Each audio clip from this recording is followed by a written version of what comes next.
صف کی آیہ مبارکہ ہے. پھر خداوند عالم کی ایک بہت ہی واضح آیت ہے جہاں پر ہمیں یہ سارا حال جو ہے دیکھ کر یہ خود ہی سمجھ میں آ جاتا ہے کہ یہ جو ہے ظہور امام کے سلسلے میں یہ بات کی جا رہی ہے. اس میں خداوند عالم فرماتا ہے، سورہ نور کی آیہ مبارکہ نمبر 55 ہے، وعد اللہ الذین آمنوا منکم وعملوا الصالحات لیستخلفنہم فی الارض کما استخلف الذین من قبلہم ولیمکنن لہم دینہم الذی ارتضی لہم ولیبدلنہم من بعدہم خوفہ امنا یعبدوننی لا یشرکون بی شیئا. تو یہاں پر جو ہے اللہ تعالیٰ نے وعدہ کیا ہے ان لوگوں کو جو ایمان لائے اور نیک اعمال انجام دیتے ہیں کہ انہیں ضرور بضرور اس زمین میں خلیفہ بنائے گا، جس طرح سے اس نے ان سے گزشتہ لوگوں کو اس زمین میں خلیفہ بنایا جی. اور اس دین کو جو ہے واضح کر دے گا ان کے لیے، اس دین کو پھیلا دے گا، اس دین کی حکومت ہوگی جس سے وہ راضی ہے، اور ان کے خوف کے بعد اسے امن میں تبدیل کر دے گا. اور وہ صرف اس کی عبادت کریں گے، وہ صرف میری عبادت، یعبدوننی، وہ صرف میری عبادت کریں گے اور کسی کو اس کا شریک قرار نہیں دیں گے. تو یہاں پر جو ہے بہت ایکسپلیسٹلی ہم دیکھ رہے ہیں کہ خوف کے بعد امن میں تبدیل کر دے گا اور دین کو واضح غلبہ عطا کرے گا، خلیفہ بنائے گا. تو یہ ساری جو علامتیں اس میں ذکر کی گئی ہیں وہ بالکل اس دور کا ماحول جیسے چل رہا ہے، ہم کہہ سکتے ہیں کہ اس دور کے ماحول کے بعد کی کچھ جو ہے باتیں بتائی جا رہی ہیں، یعنی امام کی طرف اشارہ کیا جا رہا ہے، امام کے ظہور کی طرف. جی. جس طرح ہم نے ذکر کیا ان قرآنک آیتوں کا جس میں امام زمانہ اجل اللہ تعالیٰ فرجہ شریف کے ظہور کے بارے میں کہا گیا ہے، وہی ہم اہل بیت علیہ السلام کی کیا کوئی حدیث آپ ہمارے ساتھ شیئر کر سکتی ہیں جس میں خاص کر کے خواتین کا ذکر کیا گیا ہو؟ جی. یہاں پر جو ہے ہم دیکھتے ہیں کہ جب بھی ظہور کے سلسلے میں ذکر کیا گیا اور ان کے ساتھ جو اصحاب جو سب سے پہلے جو ہے ان کے تعاون کرنے کے لیے، ان کی نصرت کرنے کے لیے پہنچیں گے، اس کے نیمز مینشنڈ ہیں. نیمز ایک حدیث میں مینشنڈ ہے اور دوسری حدیث میں جو ہے ان کی کچھ تعداد مینشنڈ ہے، عورتوں کی تعداد مینشنڈ ہے اس میں، یعنی ٹوٹل تعداد، اس کے ساتھ میں عورتوں کی تعداد. جیسے ہمیں ملتا ہے کہ امام محمد باقر علیہ الصلوۃ والسلام سے یہ حدیث نقل کی گئی ہے کہ جب مہدی قیام کریں گے تو وہ 313 افراد ہوں گے جس میں 50 عورتیں ہوں گی، 50 خواتین ہوں گی. یہ جو 13 عورتوں والی حدیث ہے اس میں جو ہے عورتوں کے نیمز جو ہیں وہ بھی لیے گئے ہیں، کہ کون عورتیں ہوں گی جو وہاں پر کردار اپنا جو ہے پلے کریں گی، ان کا رول جو ہے 313 میں. جس طرح آپ نے ہمیں بتایا کہ کس طرح ٹوٹل 50 عورتیں ہوں گی جو 313 کا حصہ ہوں گی اور ساتھ ہی 13 عورتوں کے نیمز مینشنڈ ہے. سسٹر، جس طرح آپ نے ہمیں بتایا کہ کس طرح عورتوں کی جو تعداد ہے امام کے 313 کمپینینز میں وہ 50 کی ہے، جس میں سے 13 کے نام آلریڈی ہمیں بتائے گئے ہیں. تو کیا ان 13 خواتینوں میں سے کوئی خواتین ایسی بھی ہے جو دور رسول خدا صلی اللہ علیہ وآلہ وسلم کے پہلے کے دور سے ہیں، ان کے پہلے کے عہرہ سے ہیں؟ مومن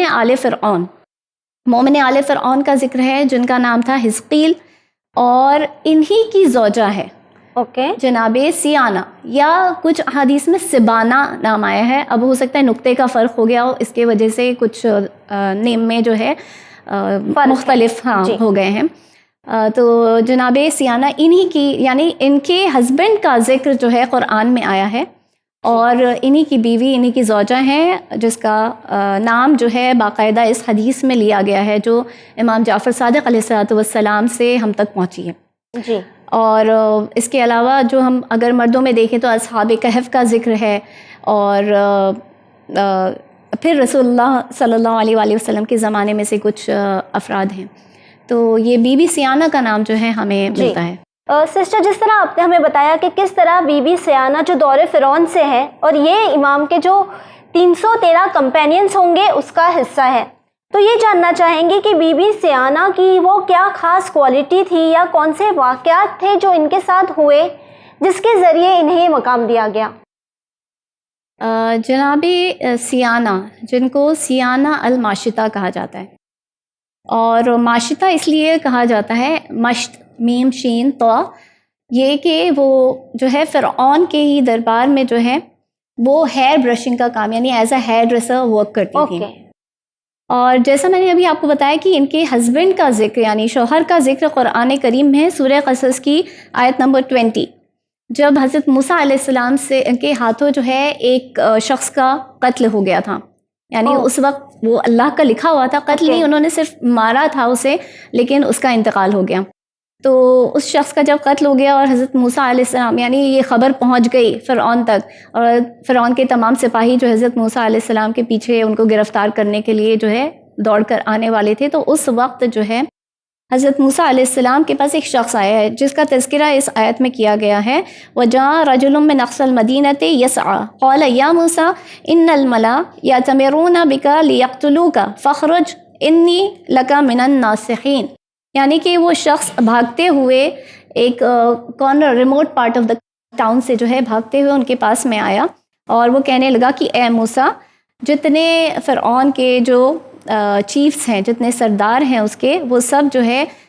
ایک دوسرے سے مشورہ کر رہے ہیں کہ آپ کو جو ہے قتل کر دیا جائے، آپ کا قتل کر دیا جائے، لہٰذا آپ یہاں سے فوراً چلے جائیں، یعنی اس ایجپٹ کو چھوڑ کر، مصر کو چھوڑ کر فوراً چلے جائیں، میں جو ہے آپ کے سنسیئر ایڈوائزرز میں سے ہوں۔ تو یہ شخص ہمیں ملتا ہے، ان کا نام تھا حزقیل، اور انہیں مومن آل فرعون کہا گیا ہے، یعنی یہ فرعون کے ہی کلین سے تھا، بلکہ بتایا جاتا ہے کہ اسی کا کزن تھے،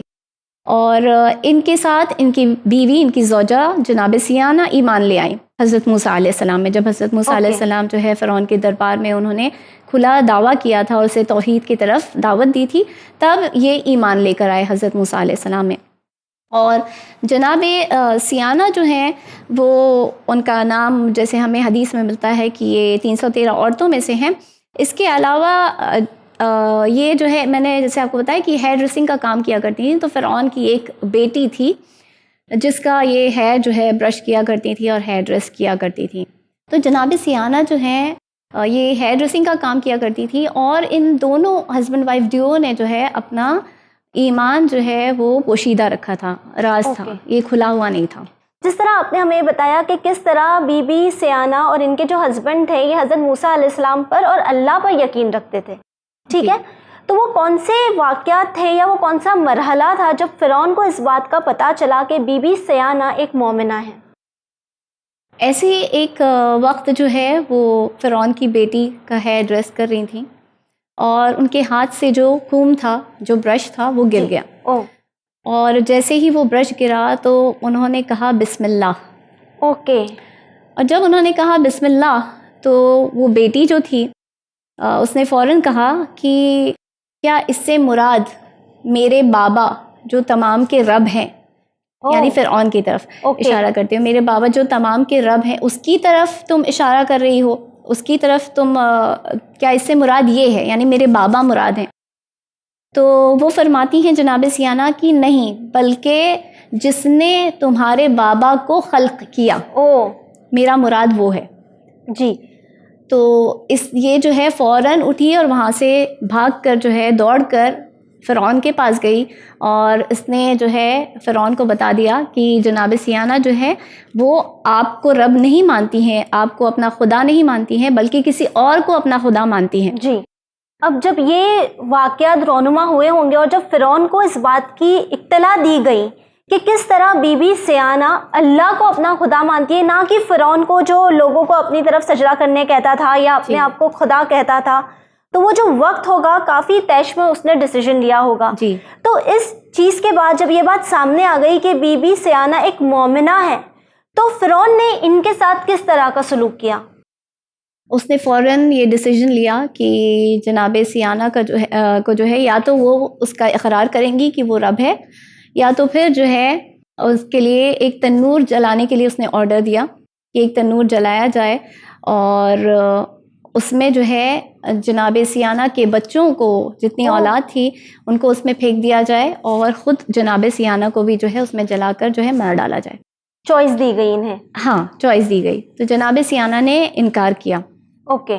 کہ میں جو ہے، میں جسے رب مانتی ہوں، میں پورا یقین رکھتی ہوں اس کے اوپر،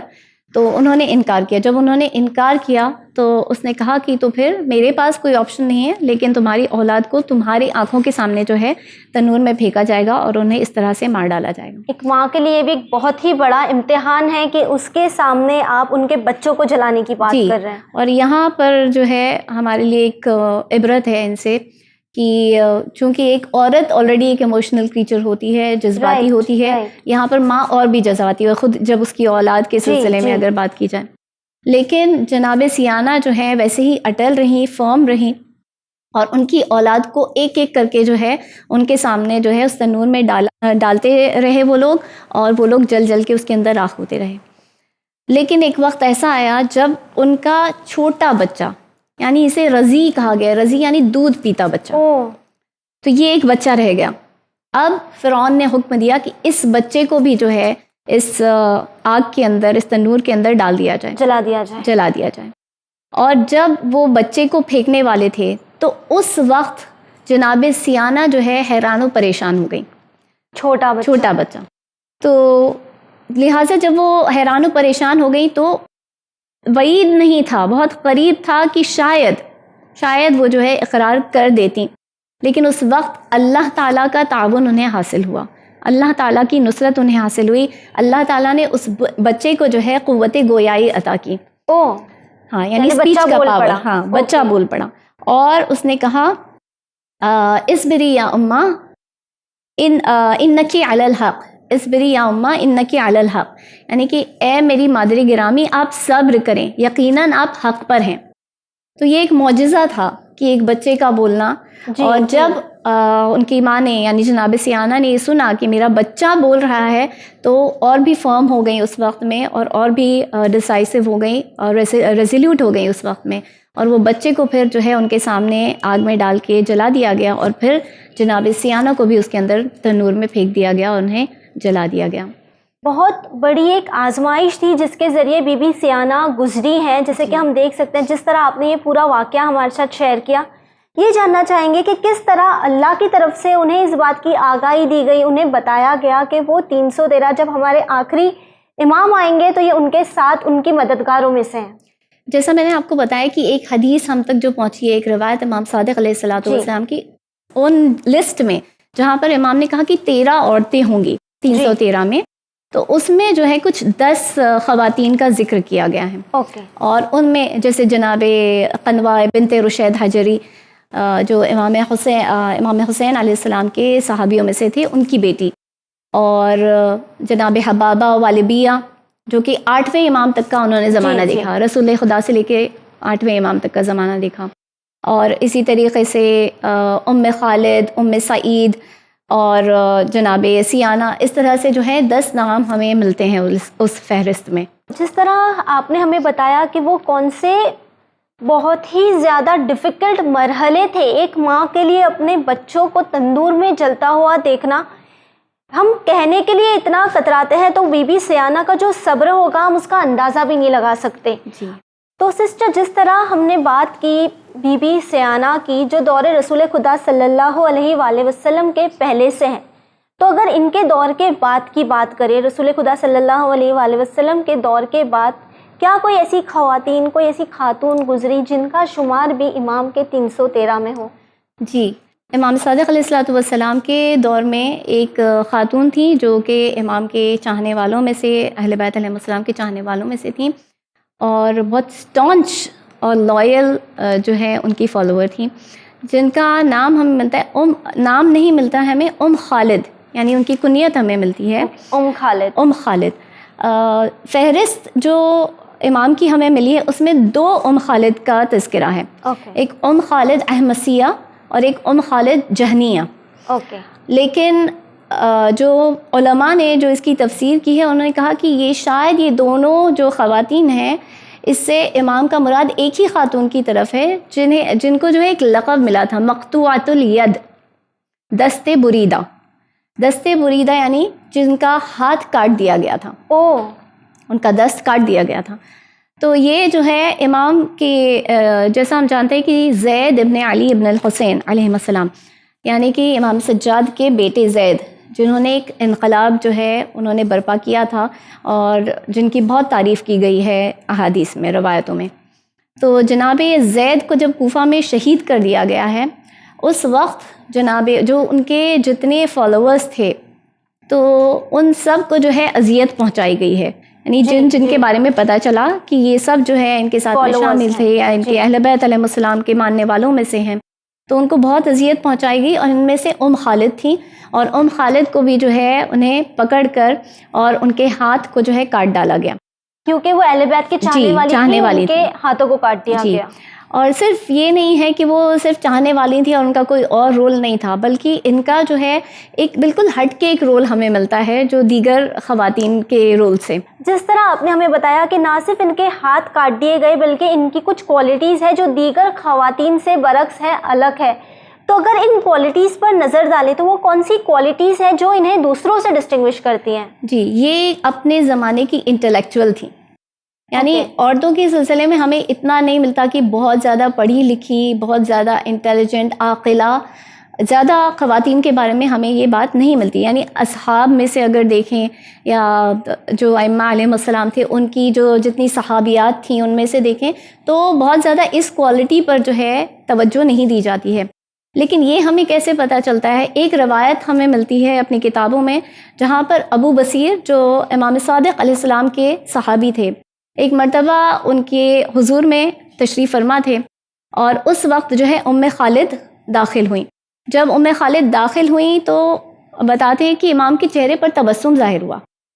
اور انہوں نے ابو بصیر سے فرماتے ہوئے کہا کہ اے ابو بصیر، کیا تم خالد کے بیان کو، ان کے کلام کو سننا پسند کرو گے؟ اب جب امام کہہ رہے ہیں، امام اس طرح سے کہہ رہے ہیں تو ابو بصیر نے بھی سمجھا کہ ہاں یہ کوئی آرڈنری عورت نہیں ہے، کوئی آرڈنری خاتون نہیں ہے. تو انہوں نے بھی جواب دیا کہ یبن رسول اللہ، بے شک میں پسند کروں گا. اور اس کے بعد جو ہے امام نے خالد سے جو ہے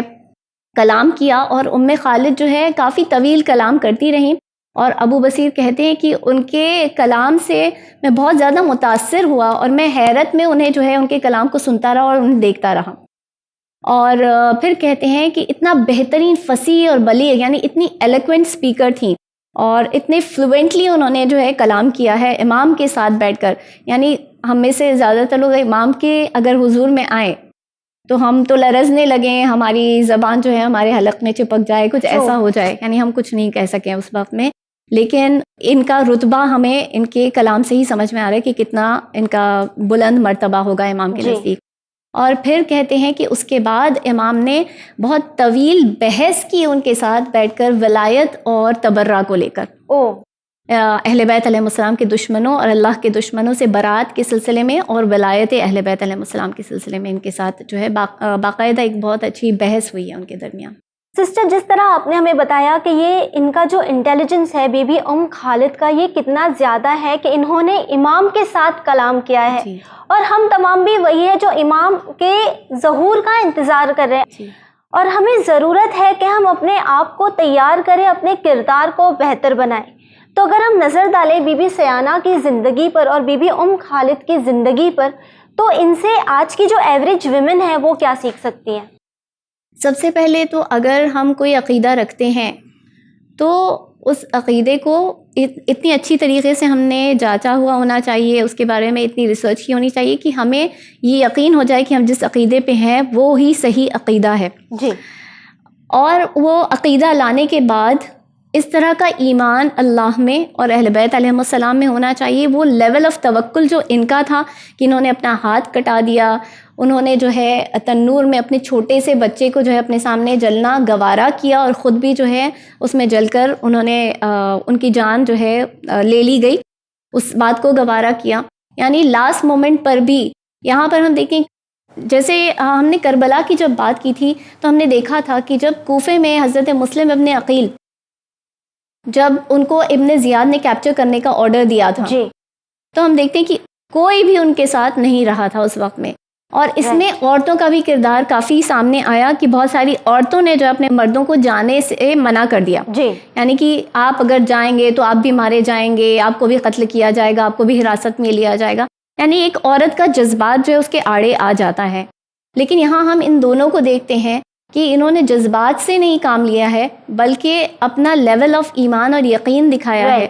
اور تبھی تو جا کر یہ جو ہے 313 جو کہ انر سرکل ہے امام کا, جو کور ممبرز ہیں امام کے, کور ہیلپرز ہیں امام کے, اس میں ان کا نام جو ہے ہمیں مل رہا ہے. یعنی کہ اپنے مذہب کے لیے یا امام کی دفاع کرنے کے لیے ہمیں ہر وقت جو ہے تیار رہنا چاہیے, اور کبھی بھی ہمارے قدم جو ہے لرزنے نہیں چاہیے, اور ہمیں ہمیشہ جو اللہ پر جو 100% توکل رکھنا چاہیے کہ جو بھی ہوگا, یہ دنیا کی تو چھوٹی سی زندگی ہے, لیکن جو مقام ہمیں ملے گا, اور یہ ساری چیزیں جو ہے تاریخ نقل کرتی ہے. آج ہم ان خواتین کو جو ہے ان کے نام جو ہے ہم کہہ سکتے ہیں کہ سنہرے سیاہی سے لکھے ہوئے ہیں, گولڈن لنک سے لکھے ہوئے ہیں ان کے نام, and we look up to them. تو ہم بھی ایسا کچھ کر جائیں اگر امام کی راہ میں اور اللہ کی راہ میں, تو اللہ تعالیٰ خود ہمارے تذکرے کو بلند کر دیتا ہے انشاءاللہ. بالکل, یعنی ہم زائل نہیں ہوتے بلکہ اور زیادہ جو ہے ہمیں بلندی مل جاتی ہے. جی بالکل. سسٹر آپ کا بہت بہت شکریہ, آپ نے اپنا قیمتی وقت دیا اور یہ تمام انفارمیشن ہمارے ویورز کے ساتھ شیئر کی. آپ کا بھی بہت بہت شکریہ, آپ نے یہاں بلایا. ویورز آپ سے یہ کہنا چاہیں گے کہ اگر نظر ڈالے بی بی سیانہ یا بی بی خالد کی زندگی پر, ان کے کردار پر, تو یہ بات سامنے آتی ہے کہ مسئلہ چاہے کوئی بھی ہو, چاہے سچویشن کتنی بھی ڈیفیکلٹ کیوں نہ ہو, آپ کے سامنے ظالم کوئی بھی کیوں نہ ہو, لیکن اگر آپ کا یقین مضبوط ہے تو آپ کامیاب ضرور ہوں گے. اگر آج کے دور پر نظر ڈالیں تو ہمارے سامنے بھی کافی ایسے مرحلے آتے ہیں, کافی ایسی چوائسیز آتی ہے کہ ہم سوچتے ہیں ہمیں کیا کرنا چاہیے. صحیح غلط ہمارے سامنے ہوتا ہے. یہ ہمارے یقین اور ہمارا توکل اتنا اعلیٰ ہونا چاہیے کہ ہم ہمیشہ جو راہ چنیں وہ راہ صحیح کی ہو. اور انشاءاللہ اگر ہم نے ہمارے کردار کو سدھار لیا, ہمارے کردار کو بلند کر لیا, تو انشاءاللہ ہم بھی امام کے 313 میں ضرور شامل ہوں گے. اسی امید کے ساتھ ہمیں دیجیے اجازت, پر بنے رہیے چینل ون کے ساتھ پیغام انسانیت. شکریہ.